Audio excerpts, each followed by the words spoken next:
干勿躁，小心火烛。天干勿躁，小心火烛。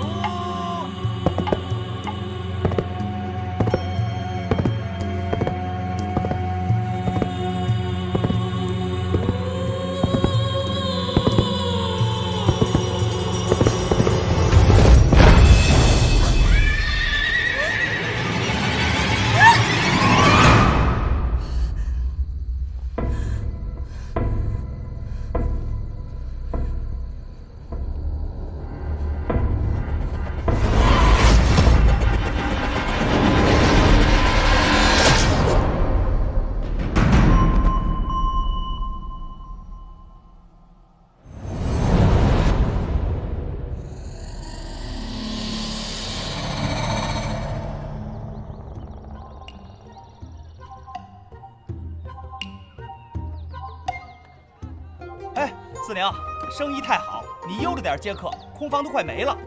好，房间还没好，您先等会儿啊。起来了。呀，四娘，你昨晚烧高香了？怎么这么多客人？哼，以我四娘的姿色，自然有人慕名而来。我还需要烧高香吗？哎呦，掌柜的，您哪来的自信啊？嘿嘿。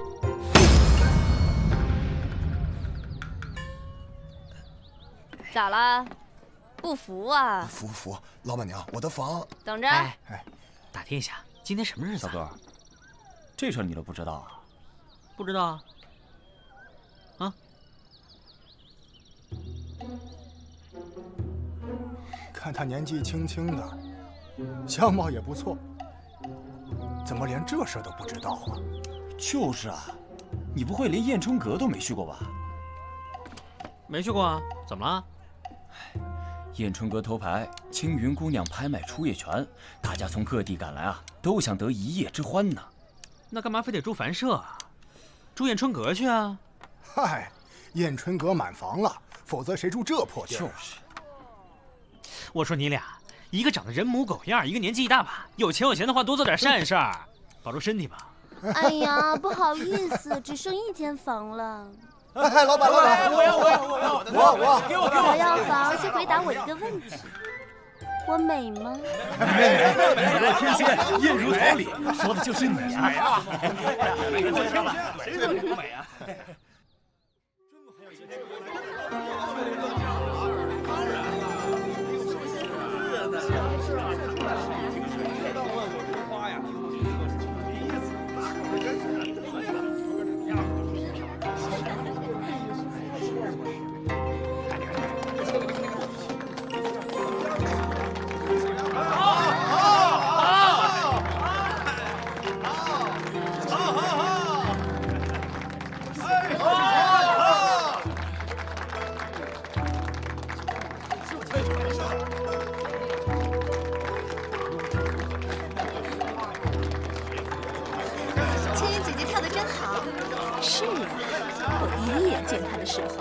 就知道他一定可以。您看那是不是唐公子啊？是，早就听说青云姐姐和唐公子的关系不一般，这要是让柳娘知道了，放心，柳娘我已经叫人看起来了。柳娘性子要强，万一闹起的话，哼，咱们燕春阁的姑娘哪个不是狠角色呀？风水轮流转嘛，唐公子弃了柳娘，看上他，也不足为奇。别的不说，光是年纪，柳娘就被甩下好几条街。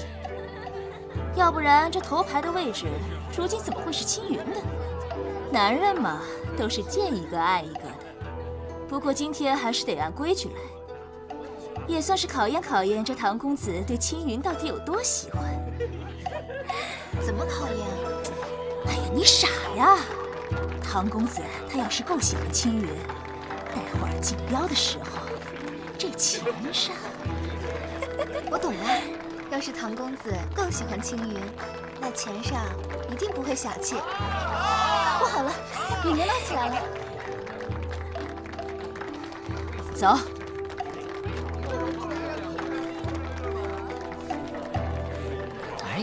你怎么就不明白呢？拍卖初夜呢，就意味着炫富，炫富就意味着打赏，打赏呢，就意味着发财。你不想发财吗？对哦，蹲下。那来吧。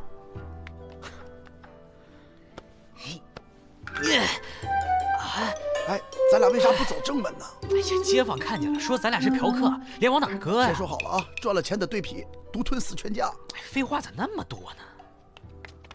让我进去！让我进去！我看见他了，你们让我进去！六娘，你就别再执迷不悟了。他对我是真心的，让我见他。唐公子是来看青云的，今天来的可都是贵客，有你这么给金主惹糟心事儿的吗？带走。我天，怎么还打人呢？谁？哎呦！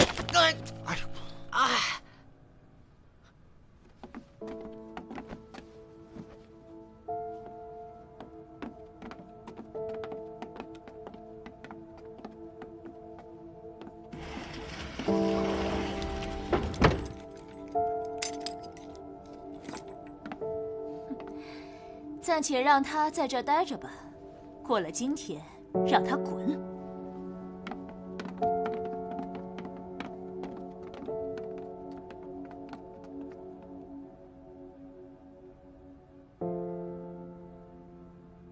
亲爱的贵客们，青云的初夜拍卖会正式开始。我出1000文，1000文。我出2000文，王公子出2000文，我出3000， 3000文了。刘公子真大方5000文，5000。君安10匹，捐10匹，还有出价的吗？唐公子出价10匹券啊20匹，100匹。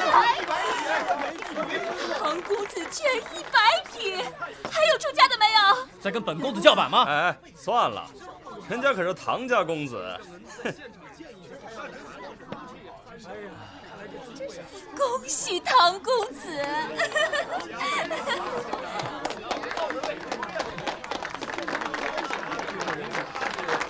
哎呀，再次恭喜唐公子啊！恭喜唐公子进洞房了！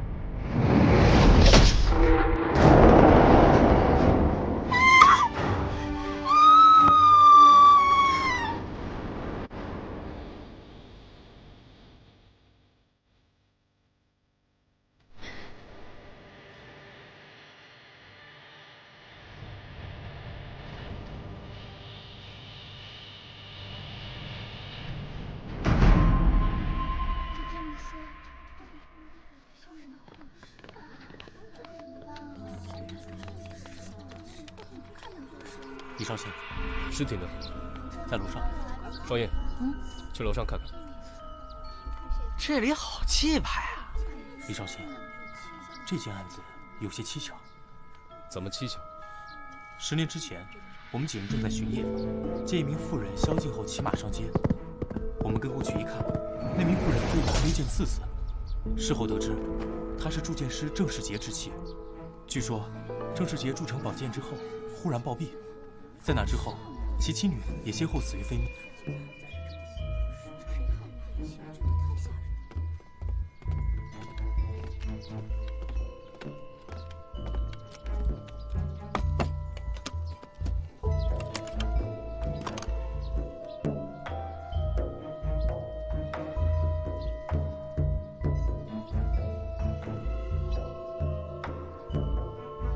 可后来，那把剑竟然不见了。所以，你认为这可能是邪灵作怪？正是。本案的2名目击者称唐元也死于飞剑。老大，怎么样？尸体检查过了，唐公子的确是死于剑伤。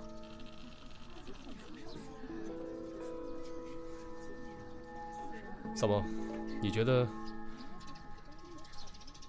萨摩，萨摩多罗。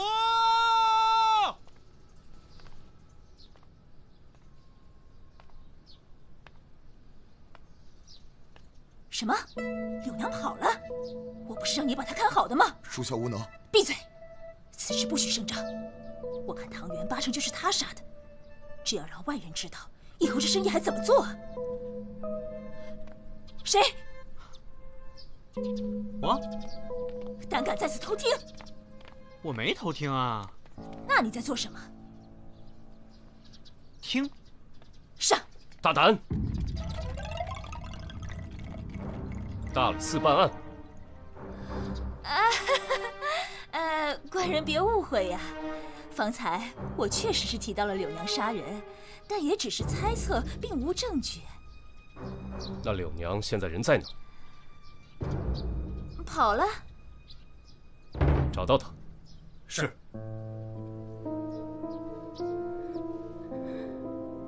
柳姐姐一定不会那么做的。我从小跟着她长大，她是连蚂蚁都不忍心踩的人，怎么可能杀害唐公子呢？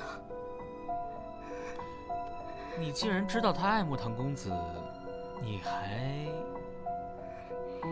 男女之事，谁说的准呢？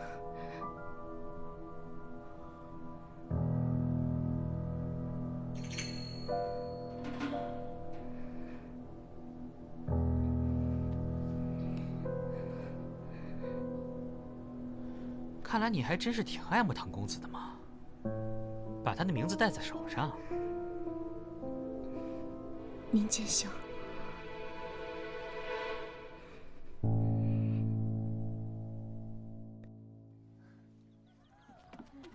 哎，客官，您里边请。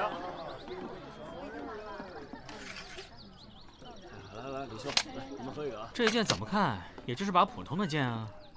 要我说呀，这就是情杀。那燕春阁的老鸨说得很清楚，这一开始啊是柳娘跟唐公子好，后来呢唐公子变心，柳娘由爱生恨，悲从中来，一剑刺死了唐公子。那你说说看，这柳娘是怎么让剑悬空刺死唐公子的？难道是她召唤出了剑灵？绝无可能。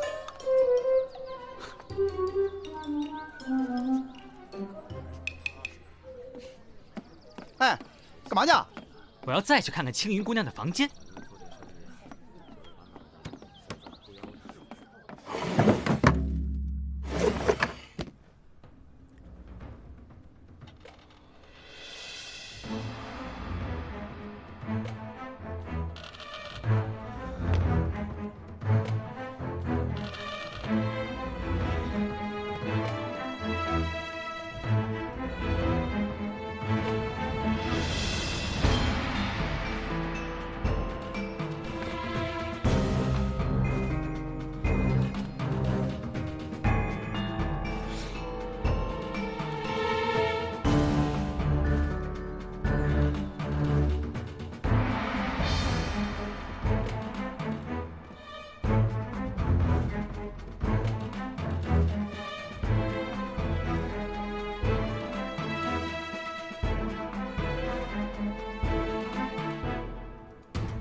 三毛，柳娘找到了。青云，你给我出来！好好的柳娘，怎么就在他的房间里丧了命啊？柳娘，你别给脸不要脸，再胡闹，休管我不客气！我要跟那个贱人拼了！跟谁拼了呀？哎呦，两位官人又来了，也不跟我说一声，我好给你们安排安排呀。不用了，有话要问你。哎呀，您尽管问。帮母，你对姑娘们可够大方的，她们的衣裙都是用天蚕丝做的。公子说笑了，这天蚕丝啊，只有当初唐公子送过2匹给当时还是花魁的柳娘。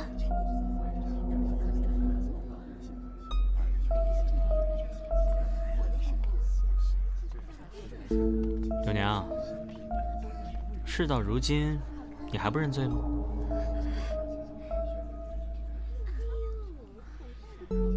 这根是我刚刚在青云房间里发现的丝线，是天蚕丝。这种天蚕丝坚固不易断，而且透明不易被发现。青云的房门上有2个小孔，有人用天蚕丝穿过小孔，把剑绕梁悬挂。只要外面有人一推门，丝线受力正断，剑就会刺向唐公子。这也不能说明就是柳娘杀了人呐。这找到了，老大。正如保姆所言，这燕春阁里好像只有你柳娘才有天蚕丝做的衣裙吧？当真是你杀了唐公子？他说过要娶我的。你这个不知好歹的东西！哎呀，气死我了！跟我们走吧。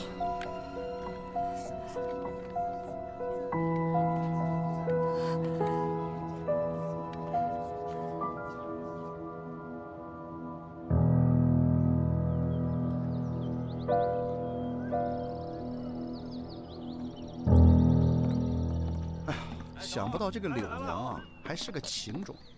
她为了个男人，不对。怎么不对？哎，老大，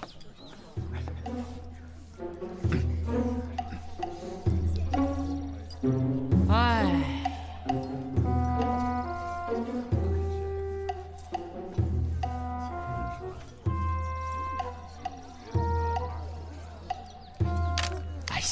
贪钱多俗啊！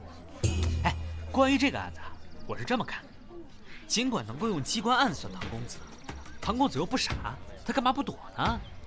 再说了，凶手又不在现场，怎么能确保一剑就能刺死唐公子？说下去。哎呦，这块怎么老擦不干净啊？怪了！哎，你过分了啊！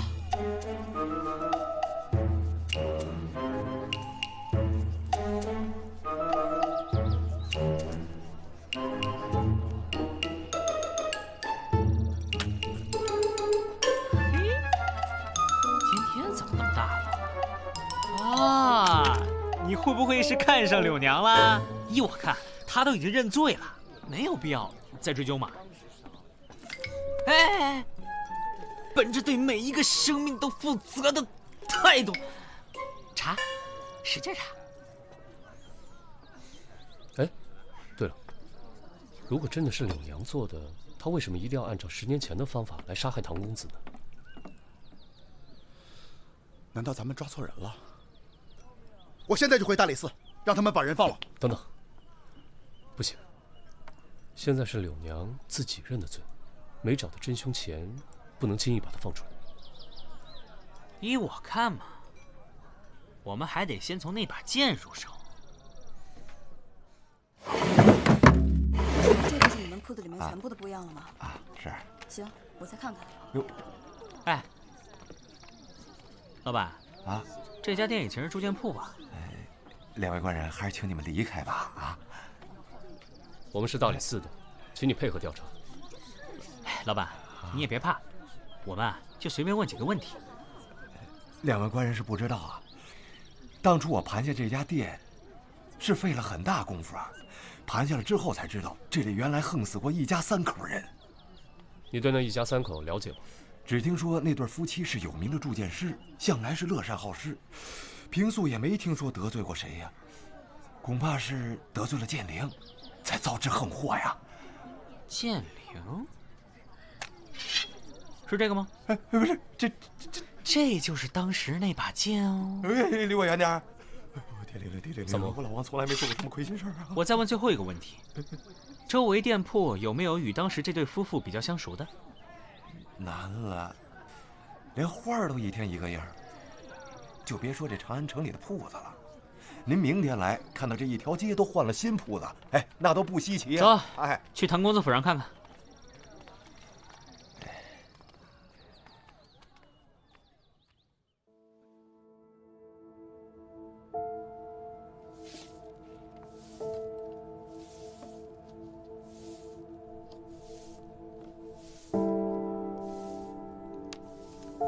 唐掌柜就这么一个儿子，丧事办得这么潦潦草草的，看来唐公子也没有多受宠嘛。是啊，一个吊唁的都没有，这人缘啊！贵客前来有失远迎啊！各位官人，请随我来。请，官人们里面请。犬子不孝，让3位官爷受累。内人已伤心过度，已多日居于寝中，还望3位多多包涵。唐掌柜，这位是萨摩多罗。啊，平时说话有点不够脑子，待会儿若有什么不妥，还请见谅。哎，谁说话不过脑子啊？啊，我也不是小气之人，但说无妨。那好吧，听说您就这么一个儿子吧？嗯，方才我看，这丧事也办得太……是草率啊！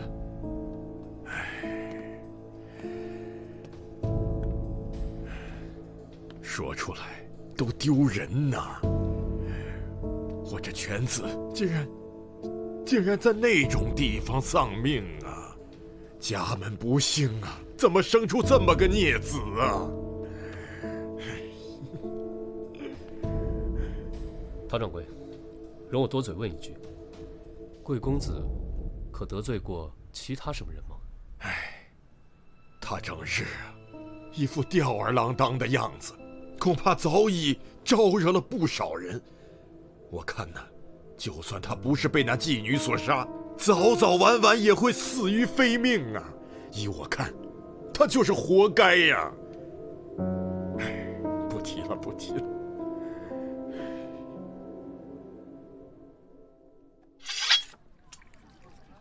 真是一把好剑，确实是好剑。我是说，剑好，人也好，人剑合一。见人吗？我觉得奇怪的是，唐掌柜只有这么一个儿子，儿子死了，非但不伤心，而且还说活该，这难道不奇怪吗？这把剑，唐公子一直随身带着，而且我刚问过仆人了，这把剑是他从古董店买的。对了，子苏，这唐掌柜什么来头？唐掌柜之前干过什么买卖，没人知道。几年前开始做茶叶生意，没想到一夜暴富。听说他很少与人来往，白天老老实实做生意，晚上就关起门来自己过。这种生意人真的很罕见。难怪唐公子去世，也不见得有人前来吊唁。哎，依我看，也别扯那些没用的，现在还是剑要紧，多有趣儿啊！剑灵，还是贱人吗？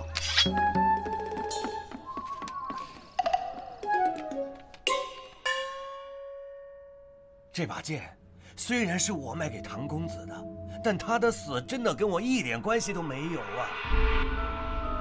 老板，不是我要为难你，只是唐公子的仆人说，这把剑就是在你这儿花了大价钱买的，但这剑是10年前一件命案的凶器。那我想问你，那这剑怎么就还当成古董卖了？哎呦，几位官爷也不是不知道，现在生意难做。当年我刚开这个店，有个人拿着剑来卖，一试，这剑吹毛断发，锋利无比，我当场就收了。可谁知道那天唐公子来，一眼就看上了这把剑，说是要买给他喜欢的姑娘，我就高价转给他了。什么？你说是给喜欢的姑娘？对，这唐公子是谁呀？长安城唐掌柜的独生子呀。我问你，那把剑是谁卖的？是个官差，听说退职还乡啊。看来是10年前的案子的衙差了。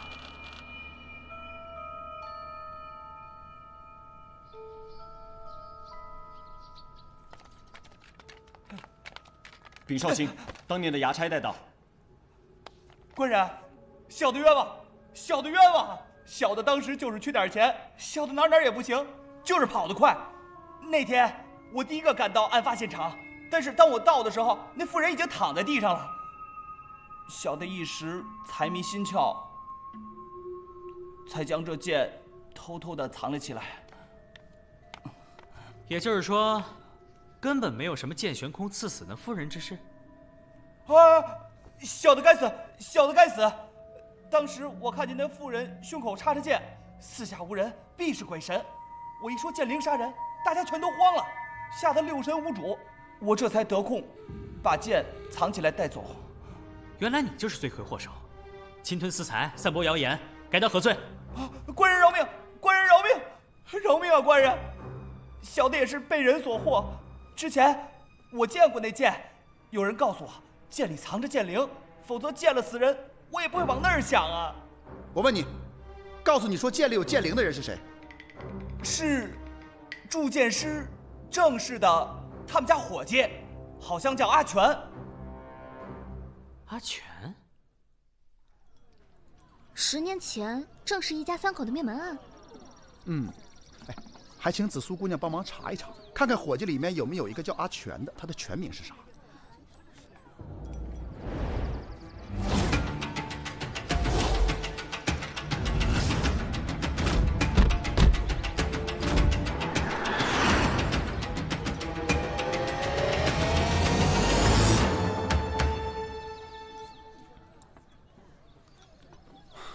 户籍册里只有他们一家3口的名字，恐怕那家伙还没有入籍。郑元婉，郑元婉是谁啊？是郑氏夫妇的女儿。她要是没死的话，差不多跟双叶一样大。唉，忽然觉得好闷呐。三炮，咱叫上李治去趟唐掌柜家吧。他不是说要请咱们喝好茶吗？人家只是跟你客气客气，你还真当真了。哎，我这人就是什么事都当真。哼，走着。唐掌柜，我们仨没打招呼就到贵府，给您添麻烦了啊。上次没招待好各位，这次也算是赔礼道歉啊。唐掌柜，我听人说啊，您现在也算是长安城里的大户，却鲜少与人交际，为什么？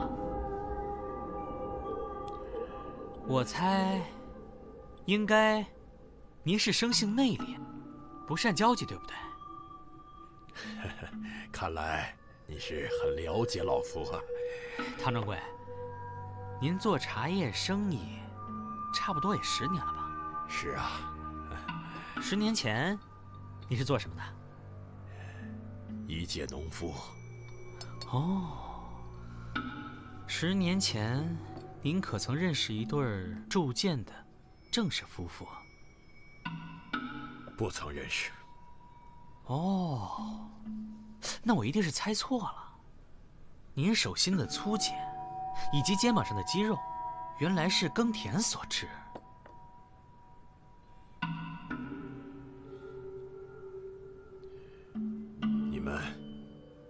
你们今天到这里来，到底想干嘛？直说，别在我这拐弯抹角。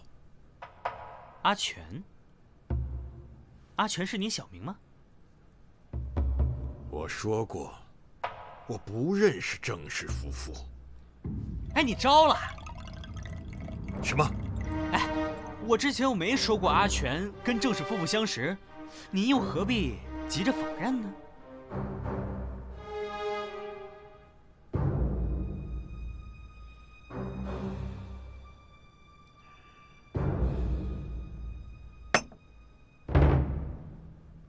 对，是我杀了他们。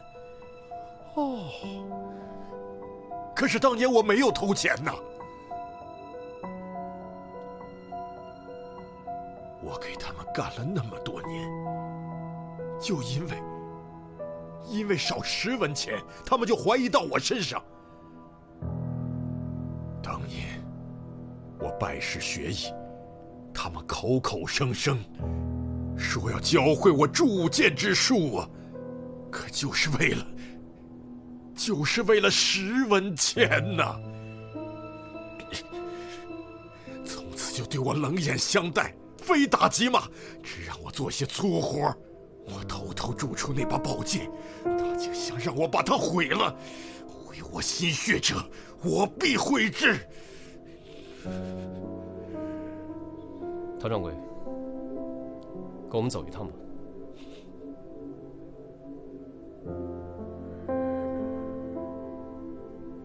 如今我那犬子也阴差阳错的丧命在那把剑下，真的是因果报应啊！是剑灵的诅咒啊！的意思是，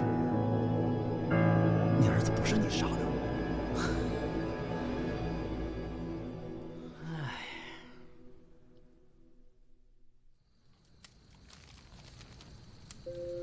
得罪啊，得罪啊！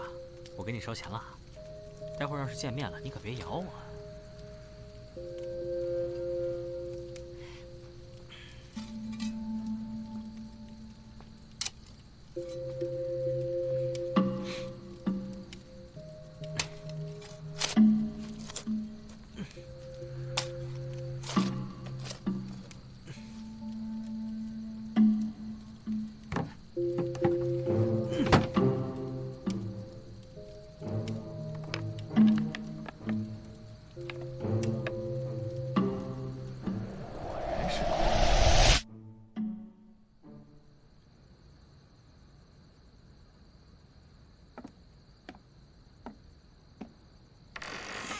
谁？干嘛呀？半夜吓唬人！你知道宵禁已经过了吗？知道我有多担心你吗？不是有李少卿罩着我吗？天子犯法都与庶民同罪，何况你个无名小卒？哎，真是人情冷暖呐！我做这些可都是为了查案，天知地知，我知，我知。别卖关子了，知道什么就赶紧说。不都说郑氏一家3口都死了吗？可是呢，小女儿没死。你是怎么知道的？因为那个棺材里面是空的。你刨了人家的坟呢？说什么呢？这么难听！查案需要，查案需要。哎，不，你这也太下三滥了吧！我回来喽。哎，我说双叶，哎，大晚上的瞎跑什么呢？他叫我去的。这么晚，你去哪儿了？萨摩让我潜入唐府灵堂，再仔细查验唐公子的身子。你这胆儿也太大了！哎，你要不要也死一回，让我看看你的小身板啊？不用，谢谢。哎，行了行了，别废话了。查得怎么样？我仔细检查了唐公子的尸体，剑伤是没错，不过我发现一个伤口被插入了2次，而且应该是同一把剑所为。哦，还有第2件应该是唐元死后才补的。你的意思是，唐公子在青云姑娘和侍女进屋前就已经死了？那这唐公子到底是谁杀的呢？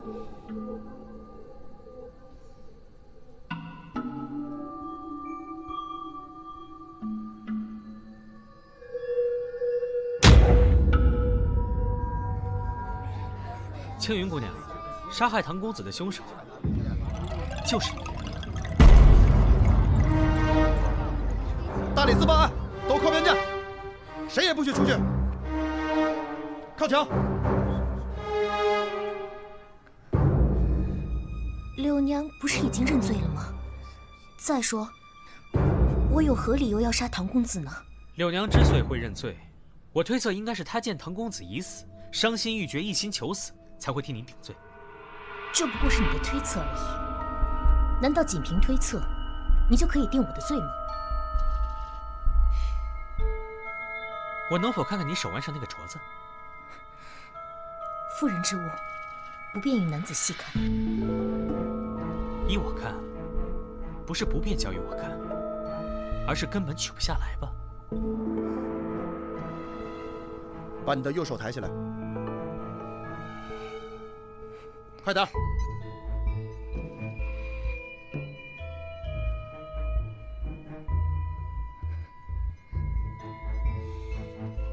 如果是后来打的镯子，镯子应该比手腕宽，就像保姆手上那个。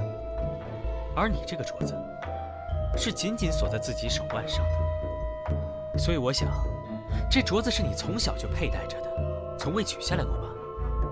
你镯子上刻着的“元”字，不是唐公子唐元的名字，而是你的名字，郑元婉。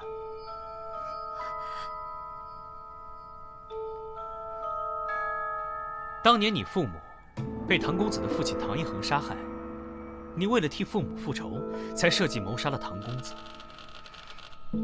但是当时，侍女是陪同我一起回屋的，和我一起看到了唐公子被刺死。我哪里有时间去杀害唐公子呢？你之所以让侍女陪同你一起回屋，只是想利用她作为见证人。当时唐公子早已被杀害，你布置机关，只是为了让侍女看到那把剑悬空刺向唐公子。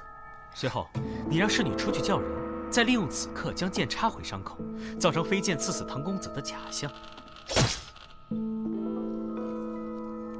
能有时间完成最后一步的，就只有你。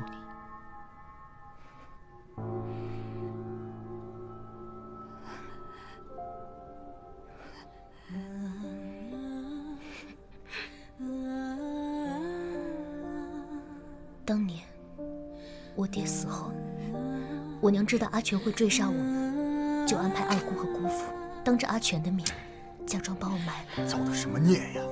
行了，快埋吧，他在后面看着呢。畜生！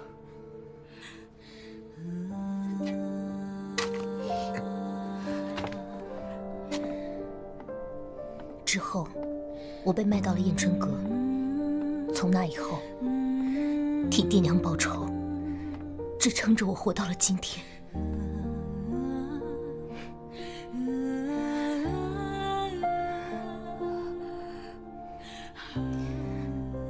代我向刘姐姐赔个不是。虽然我也不指望她能够原谅我。